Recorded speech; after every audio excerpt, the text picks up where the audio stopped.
Robert Kiyosaki. पैसों के बारे में वो बातें जानें जो अमीर अपने बच्चों को सिखाते हैं। मिडिल क्लास परिवारों में अक्सर ये बातें कही जाती हैं कि पैसा ही हर समस्या की जड़ है। उनके घरों में बच्चों से पैसों की बातें कभी नहीं की जाती। यहाँ तक कि लोग जो फिल्में देखते हैं उसमें भी विलन हमेशा एक अमीर बिजनेसमैन ही होता है। उनके हिसाब से पैसा आदमी को घमंडी और लालची बना देता है। पैसों के बारे में इस तरह की सोच रखने से ही उनके बच्चे भी अपनी जिंदगी गरीबी में बिता देते हैं और उनके भी बच्चों का यही हाल होने वाला है। इस किताब में वो बातें बताई गई हैं जो अमीर लोग अपने बच्चों को सिखाते हैं, जिससे उनके बच्चे आगे चलकर अपनी जिंदगी सुकून से बिताते हैं। इस किताब में ये बताया गया है कि किस तरह से आप खुद पैसों के लिए काम न करके अपने पैसों से अपने लिए काम करवा सकते हैं। ये किताब आपको पैसों पर काबू पाना सिखाती है और साथ ही ये बताती है कि किस तरह से आप अपनी आमदनी और अपने खर्चों के बीच के अंतर को इतना बढ़ा सकते हैं जिससे आपको कभी काम करने की जरूरत न पड़े। इसके अलावा आप सीखेंगे कि किस तरह आप अपने पैसों पर नजर रख सकते हैं, संपत्ति और कर्ज में क्या अंतर होता है, किस तरह आप खुद को टैक्स से बचा सकते हैं। पहला सबक, चूहा दौड़ से बाहर निकलना कुछ लोगों के लिए नामुमकिन सा हो गया है। चूहा दौड़ में दौड़ने का मतलब है हमेशा खुद के अलावा सबके लिए काम करना। अगर आप किसी कंपनी में काम कर रहे हैं तो आप उस कंपनी के लिए काम कर रहे हैं। आप अपने बॉस को अमीर बना रहे हैं, खुद को अमीर नहीं बना रहे। बहुत से लोगों को ये बात पहले से पता है, लेकिन वे फिर भी ये काम कर रहे हैं क्योंकि उनके आसपास के सभी लोग ये काम कर रहे हैं। उन्हें इस बात का डर लगता है कि अगर वे लोगों की तरह काम नहीं करेंगे तो लोग उनके बारे में क्या कहेंगे। यही डर उन्हें आगे बढ़ने नहीं देता। इसके अलावा हम लोगों को बचपन से प्रोग्राम किया जाता है कि स्कूल जाकर अच्छे नंबर लाओ और एक अच्छी नौकरी की तलाश करो। ये सलाह इंडस्ट्रियल एज से चली आ रही है। उस समय एक कंपनी में अच्छी नौकरी करने के बाद आपको बुढ़ापे में पेंशन मिलती थी, लेकिन अब ऐसा कुछ भी नहीं है। आज हम इंफॉर्मेशन एज में जी रहे हैं, लेकिन कुछ लोग अब भी अपने बच्चों को 100 साल पुरानी सलाह दे रहे हैं। ऐसे में अगर कहा जाए कि दुनिया के 80% लोग मिडिल और पुअर क्लास की जिंदगी जी रहे हैं तो इसमें कोई हैरानी वाली बात नहीं होनी चाहिए। हम इस दौड़ में कुछ इस तरह से उलझ गए हैं कि हम ये जानकर भी खुद को उससे बाहर नहीं निकाल पा रहे हैं। हम बस काम किए जा रहे हैं और अपने बॉस को अमीर बनाए जा रहे हैं। इससे हम अपना सिर तो पानी के ऊपर रख पा रहे हैं, लेकिन पानी से बाहर नहीं आ पा रहे हैं। दूसरा सबक, लालच और डर आपको गलत फैसले लेने पर मजबूर कर सकता है। अगर आपके पास फाइनेंस का ज्ञान नहीं है तो लालच और डर जैसी भावनाएं आप पर हावी हो जाएंगी। ये भावनाएं आपके सोचने समझने की क्षमता को कम कर सकती हैं और आपको गलत फैसले लेने पर मजबूर कर सकती हैं। जब भी हमारे पास कुछ ज्यादा पैसे आते हैं तो हम उसे किसी स्टॉक या बॉन्ड में इन्वेस्ट नहीं करते, बल्कि लालच में आकर उन पैसों से गाड़ी और घर खरीद लेते हैं। हम हमेशा अमीर दिखने की कोशिश करते हैं, अमीर बनने की नहीं। इसका नतीजा ये होता है कि हम सारी जिंदगी काम करते रहते हैं और एक दिन गरीबी में मर जाते हैं। पैसों को इन्वेस्ट करने से हम लंबे समय तक अमीर रह सकते हैं, लेकिन हम में से हर किसी के अंदर पैसों को खो देने का डर रहता है। पैसों को इन्वेस्ट करने में रिस्क होता है, लेकिन अपने ज्ञान को बढ़ाकर हम रिस्क को हैंडल कर सकते हैं। ज्यादातर लोग रिस्क नहीं लेते, वे अपनी सारी जिंदगी जमीन पर बैठकर बिता देते हैं। ऊपर सिर्फ इसलिए नहीं उठते क्योंकि उन्हें लगता है कि वे गिर जाएंगे। ऐसे लोगों को ये पता नहीं होता कि वे पहले से ही गिरे हुए हैं। उन्हें ये नहीं पता होता कि कोई भी रिस्क ना लेना असल में एक ऐसा रिस्क लेने के बराबर है जिसमें उनका नुकसान तय है। जब हम महंगी गाड़ी लेते हैं तो उस पर भी हमें टैक्स भरना होता है और साथ ही समय समय पर उस पर खर्च भी करना होता है। वो गाड़ी हमें अंदर से और गरीब बना देती है। इससे निकलने के लिए हमें फाइनेंस के बारे में जानना होगा।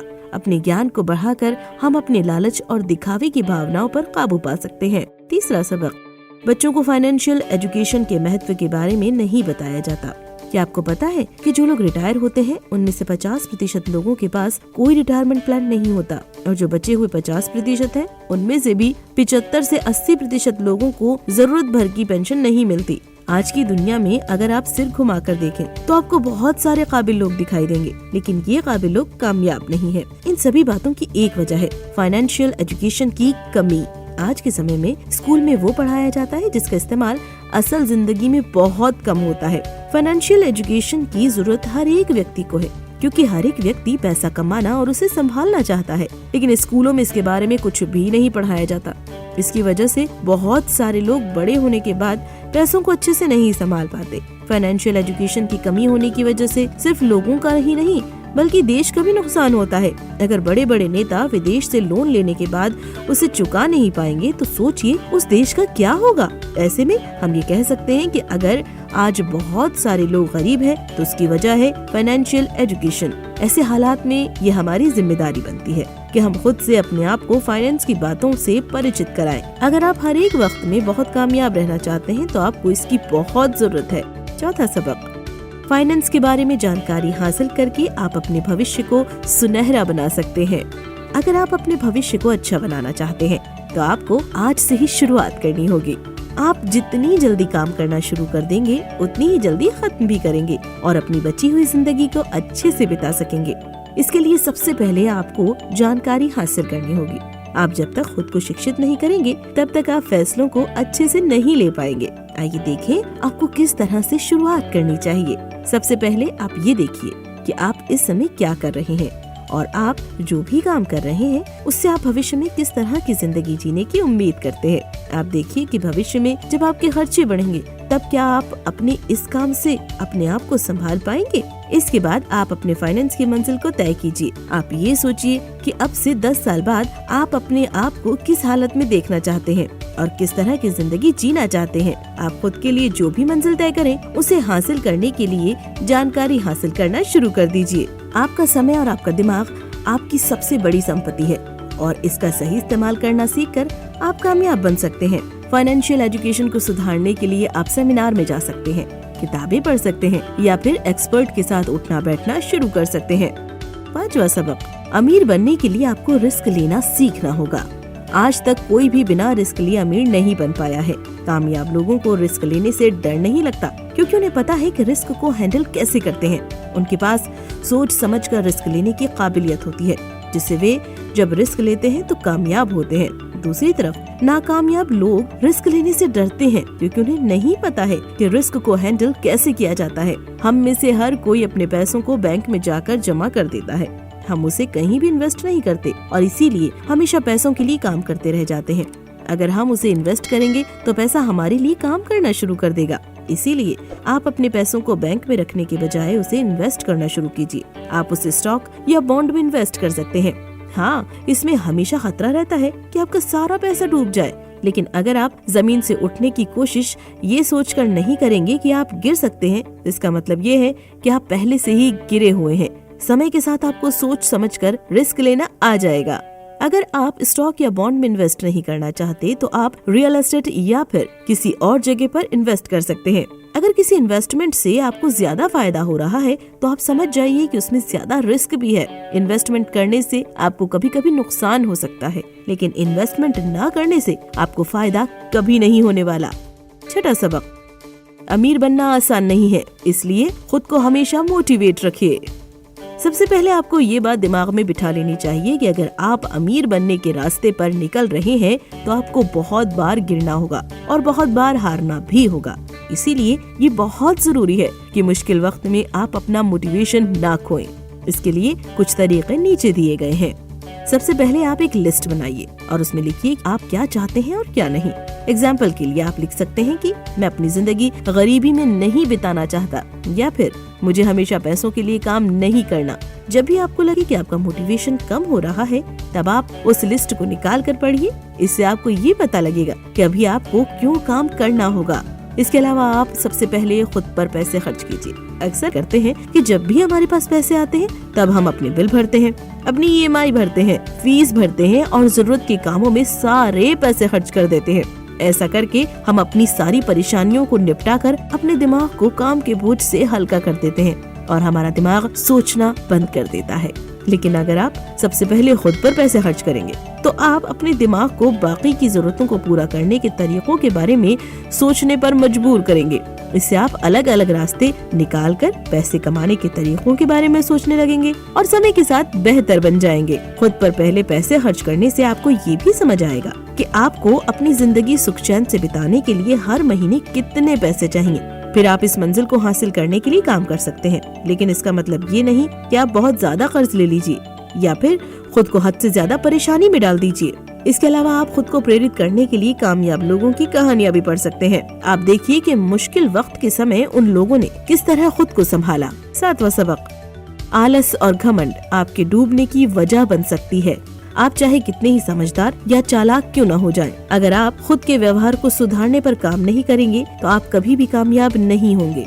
इसीलिए अपने अंदर से आलस और घमंड को पूरी तरह से निकाल दीजिए। आलस करने का मतलब है वो न करना जो करना चाहिए। हम में से हर किसी को सबसे पहले अपनी सेहत का ख्याल रखना चाहिए, लेकिन अगर आप अपने काम में इतने व्यस्त हो चुके हैं कि आप अपनी सेहत पर ध्यान नहीं दे रहे हैं तो आप आलस कर रहे हैं। आलस करने का मतलब ये नहीं कि आप सारा दिन सोते रहें।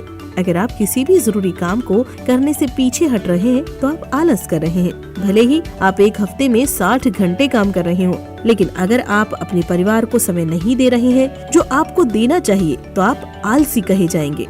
इसके अलावा घमंड हमें अपनी बुराइयों को देखने नहीं देता। घमंडी लोगों को लगता है कि वो जो कर रहे हैं सही कर रहे हैं, और अगर कोई उन्हें अच्छी सलाह देता है तो वे उसे सुनते या उस पर गौर नहीं करते। वे बस वही मानते हैं जो वो मानना चाहते हैं और वही सुनते हैं जो वो सुनना चाहते हैं। घमंड आपको काफी हद तक डुबो सकता है। अगर आप सुनने से पहले बोलते हैं, सुनकर सोचने के बजाय सोचकर सुनते हैं और अपने एक्सपर्ट की बात नहीं मानते तो समझ जाइए आप घमंडी हैं।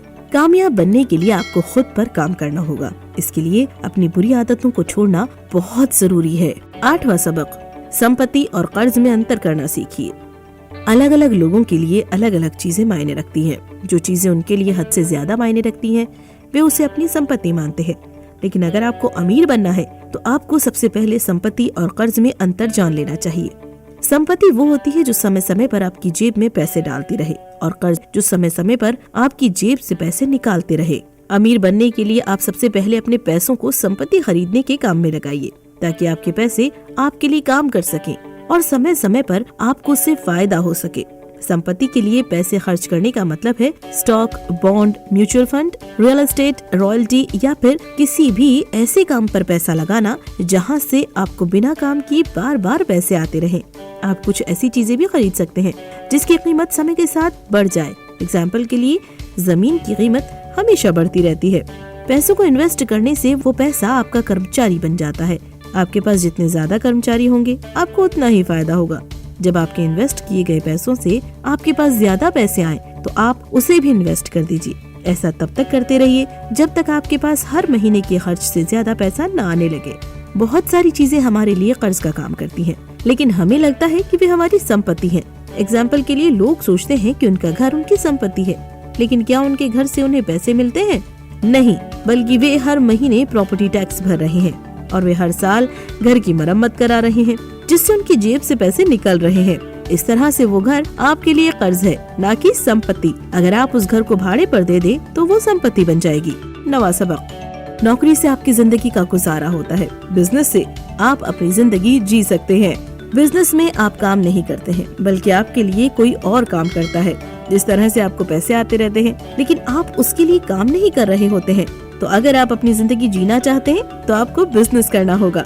नौकरी करने से आपकी जिंदगी कटती रहती है, आप उससे अपने घर का खर्च चला लेते हैं, लेकिन अमीर नहीं बन सकते। अगर आपको बिजनेस की शुरुआत करनी है तो अपनी नौकरी से आने वाले पैसों को अपने बिजनेस में लगा दीजिए। आप पार्ट टाइम में अपने बिजनेस पर ध्यान देकर उसे बढ़ा सकते हैं। एग्जाम्पल के लिए आप हर संडे को समझकर आप अपने टैक्स को कम कर सकते हैं। हम सभी को पता है कि टैक्स क्या होता है और वो क्यों लिया जाता है। हमारी कमाई का एक मोटा हिस्सा टैक्स में चला जाता है और हम कुछ भी नहीं कर पाते। लेकिन क्या आपने कभी जानने की कोशिश की है कि किस तरह से आप अपने टैक्स को कम कर सकते हैं? आइए देखें कैसे। हम कानून का इस्तेमाल करके खुद को टैक्स से बचा सकते हैं। अगर आप अपने पैसों को कॉर्पोरेट के नाम से इन्वेस्ट करेंगे तो आपको टैक्स से संबंधित बहुत सारे फायदे होंगे। इसके अलावा अगर आपका कोई नुकसान होता है तो वो कॉर्पोरेट के नाम से होगा। कॉर्पोरेट की मदद से आप अपने नुकसान को कम कर सकते हैं।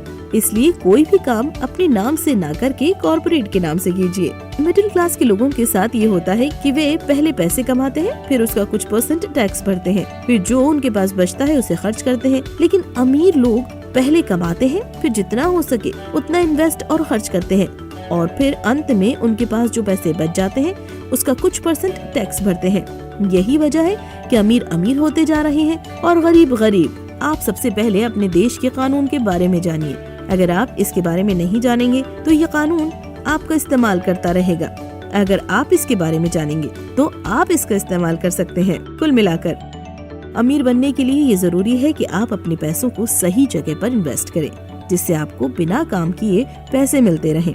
ये जरूरी है कि आपके पास एक से ज्यादा इनकम सोर्स हो। रियल एस्टेट या स्टॉक मार्केट में इन्वेस्ट करने से आप अपने पैसों को अपना कर्मचारी बना सकते हैं। इसके अलावा आप खुद को फाइनेंस, टैक्स और कानून के बारे में शिक्षित करके आप अपने आप को पहले से बेहतर बना सकते हैं। क्या करें? अगर आप नतीजों को जल्दी पाना चाहते हैं तो आपको जल्दी शुरुआत करनी होगी। जल्दी शुरुआत करने से आप अपनी मंजिल तक जल्दी पहुंच सकते हैं। इसके लिए आप अपने इंटरेस्ट की किताबें पढ़िए। आप ये पता कीजिए कि स्टॉक मार्केट में कौन क्या काम कर रहा है। आप यहाँ से शुरुआत कर सकते हैं और किस वेबसाइट से आप उनकी जानकारियाँ हासिल कर सकते हैं। इन्वेस्टोपीडिया जैसी वेबसाइट आपको ये सिखाती है कि किस तरह से आपको स्टॉक मार्केट में शुरुआत करनी चाहिए। अगर आप हमेशा जानकारी लेते रहेंगे तो आप मार्केट में ज्यादा कामयाब होंगे। एक कॉलम शीट बनाइए जिस पर आप अपने महीने की आमदनी और खर्चों को लिख सकें। अमीर बनने के लिए आपको सबसे पहले अपनी आमदनी को अपने खर्चों से बढ़ाना होगा। आप अपने पैसों पर नजर रखिए। आप अपने पैसों पर नजर रखने के लिए माइक्रोसॉफ्ट एक्सेल जैसे प्रोग्राम का इस्तेमाल कर सकते हैं। इसमें आप लिखिए कि आपके महीने के खर्च क्या हैं, आप हर महीने किस किस चीज पर कितना पैसा खर्च कर रहे हैं और आपकी संपत्ति आपके लिए हर महीने में कितना पैसा ला रही है। इससे आप अमीर बन सकते हैं। उन लोगों से मिलिए जो मार्केट में पहले से एक्टिव हैं। अगर आप उन लोगों से अपनी जान पहचान बनाएंगे जो मार्केट में पहले से एक्टिव हैं, तो आप लंबे समय तक कामयाब रह सकेंगे। एग्जाम्पल के लिए किसी से ऐसे रिश्ते बनाइए जो टैक्स के बारे में बहुत जानकारी रखता हो। उनके ऊपर कुछ रुपये खर्च कीजिए जिससे आपको उनका सहारा मिल सके। अगर आप ईमानदार हैं और सुनने के लिए तैयार हैं, तो बहुत से लोग आपको सलाह देने के लिए तैयार हो जाएंगे।